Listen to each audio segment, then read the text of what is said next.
All right, let's turn now to a current event happening in Rock Island. It's another musical. The Circa 21 Dinner Theater is in the middle of an Elvis show known as Heartbreak Hotel, and you've got about a month left to see it. But we've got a sneak peek for you with Brett Hitchcock, Executive Vice President of Circa 21, and Corey McKinney, who is playing Elvis in Heartbreak Hotel. Thank you both so much for being here. Thanks for having us. Yeah. All right, Corey, let's start with you. Did you grow up listening to Elvis? Oh, yes. Oh, my gosh, yes. I'm so thankful that my dad, it all started, he took me to an impersonation concert when I was in 3rd grade, and I just fell in love with the music, so I can thank him so much for my love of, like, not only Elvis, but, like, all that genre, the 50s, 60s, 70s, but yeah, so I've just been listening ever since I was a little kid. And were you impersonating since you were a little kid? No. I actually just got into it about 2 years ago. I was lucky enough to do a few productions of $1 Million Quartet portraying Elvis when he was just getting started in Sun Studios and everything. But this production is unlike no other. I mean, this is Elvis from 11 years old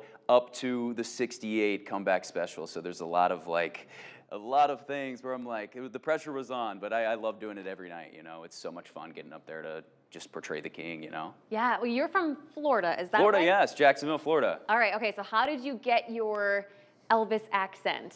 Oh, I have no idea. I mean, luckily, I mean, we live in the era of YouTube, and Right. I'm watching so many clips of this guy talk and like so many interviews, not only just of him talking, but like just the moves, everything. You know, there's a lot of stuff whenever portraying him. You need to like somewhat get right, and you need the voice, and you got to have the moves, you know. So. Okay, so is there something about Elvis that you can tell us that maybe the casual listener wouldn't know about him? Let me see. This is a little a little joke in the show. I mean, it's true. Elvis had a chimpanzee. That's right. This is what first comes to my mind. That's so funny, but yeah, he had a chimpanzee.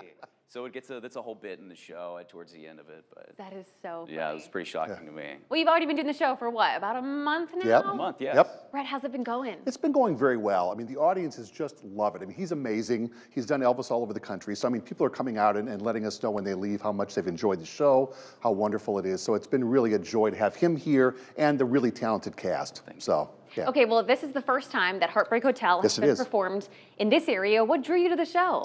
Well, the show was originally called Elvis, and it was done in New York, and it was very successful. After it closed in New York, the estate got involved and did not want it to be called Elvis anymore. They wanted the name off, so it became Heartbreak Hotel. So we were familiar with it when it was in New York. When it came out of New York, we started looking to get the rights. We weren't thrilled they changed the name because Elvis is a much better name. But nonetheless, when it became available, we jumped all over it, and I'm glad we did because it's a really fun show. I mean, anyone that's a fan of Elvis is going to love this because, again, as Corey said, he takes it from, we have a couple of young boys that are alternating, you know, playing Elvis as a young child all the way up to, again, the 68 comeback special. So it really kind of encompasses his whole life and how he became who he was, this musical icon. So. Wow.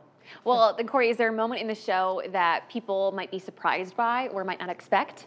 Oh, I would say it kind of changes every night. There's a lot of opportunities, but we have an Act 1 finale. Our wonderful director, Scott Moreau, directed, and he just he put it together so beautifully. It's it ends with Elvis's mother dying, and we're taken to a funeral, and it's gut-wrenching. You're watching it, and it's so hard not to get emotional. I mean, I luckily have the opportunity to not be singing in the number, and I'm standing right in the middle of it, everything happening, and I can just sit there and listen to it all, and it's so beautiful. It's so beautiful.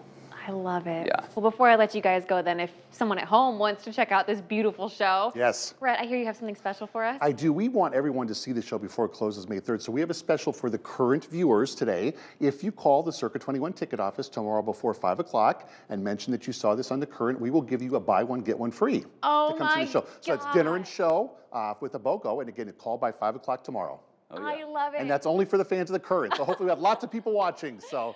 I love it. Guys, yes. Thank you both so much for coming on. Congratulations on everything. Thanks, Shelby. Best of luck for the next month. Thank you. Appreciate it. For you guys at home, you have until May 3rd to see the show at Circa 21 Dinner Theater in Rock Island. Shows are on Wednesdays, Fridays, Saturdays, and Sundays. And for tickets, you can call the Circa 21 box office.